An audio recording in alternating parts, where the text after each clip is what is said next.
केसी त्यागी ने न्यूज 18 से खास बातचीत की। राम जन्मभूमि मामले पर केसी त्यागी ने कहा कि बाहमी तौर पर इस मसले पर गौर-व-खौज किया जाएगा। 2019 लोकसभा चुनाव के लिए संकल्प पत्र जारी किया है। हमारे साथ जेडीयू के प्रधान महासचिव केसी त्यागी हैं। त्यागी जी, आप किस रूप में देखते हैं बीजेपी ने संकल्प पत्र जारी किया है? आप गांव की बात करते हैं, गरीब की बात करते हैं, किसानों की बात करते हैं, क्या संतोषजनक है संकल्प पत्र में जो कुछ किया गया है? मैं उनके घोषणा पत्र के जो उन्होंने ग्रामीण व्यवस्था, किसानों का अपलिफ्टमेंट, रूरल इंडिया को और सशक्त बनाने, जन कल्याणकारी योजनाएं लागू करने के जो उन्होंने कमिटमेंट किए हैं, मैं उसका 100% समर्थक हूं और उसकी प्रशंसा करता हूं। त्यागी जी, आप बीजेपी के जो पुराने मुद्दे हैं उस पर असहमति जाहिर करते रहे हैं, चाहे वो अनुच्छेद 370 का मामला हो, 35A का मामला हो, ट्रिपल तलाक का मामला हो, सिटीजनशिप अमेंडमेंट बिल को पास कराने की बात कही है बीजेपी ने, और बीजेपी ने कहा है कि राम मंदिर के निर्माण की संभावनाएं तलाशेंगे। तो आप इन बिंदुओं पर आपकी सहमति है क्योंकि संकल्प पत्र में इन सारी बातों का जिक्र किया गया? देखिए, हम पिछले 50 वर्षों से उनके साथ काम कर रहे हैं। ये निकटता डॉक्टर लोहिया के और दीनदयाल जी के गैर कांग्रेसवाद की जो पॉलिटिक्स थी उससे उपजी थी। और जहाँ तक आर्टिकल 370 और 35A आर्टिकल की बात है, जयप्रकाश जी और लोहिया जी से ज़्यादा संघर्ष इसके लिए किसी ने नहीं किया। हम अपने पुरखों की भावनाओं का आदर करते हैं।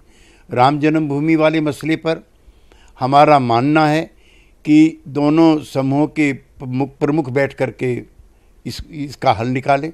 चंद्रशेखर जी के समय में भी, अटल जी के समय में भी, VP सिंह जी के समय में भी और नरसिंहा राव जी के समय में भी ऐसे प्रयास हुए थे जो सफल नहीं हो पाए। मामला सुप्रीम कोर्ट में विचाराधीन है। जो भी इसका फैसला होगा वो सबको मान्य होगा।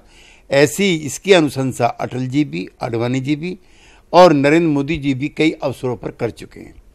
जहाँ तक यूनिफॉर्म सिविल कोड का मामला है, पार्टी अध्यक्ष होने के नाते नीतीश कुमार जी ने विधि आयोग के चेयरमैन डॉक्टर VS चौहान को एक चिट्ठी लिखी है जिसमें उन्होंने स्पष्ट किया है कि ये एक नाजुक मामला है और ऐसे मामलों में जितने भी स्टेक होल्डर्स हैं उनको कॉन्फिडेंस में लेकर के व्यापक विचार विमर्श के बाद ही ऐसी चीज़ों को लागू करना चाहिए।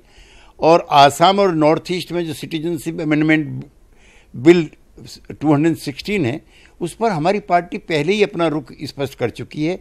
ये आसाम की और नॉर्थ ईस्ट की जो कल्चरल आइडेंटिटी है, जो अस्मिता है, उससे मेल नहीं खाता है, इसलिए हम उसको भी सपोर्ट नहीं करते हैं। बीजेपी ने संकल्प पत्र में ट्रिपल तलाक के खिलाफ भी बिल बनाने की बात कही है। आपने ट्रिपल तलाक को लेकर अपना विरोध जारी किया था।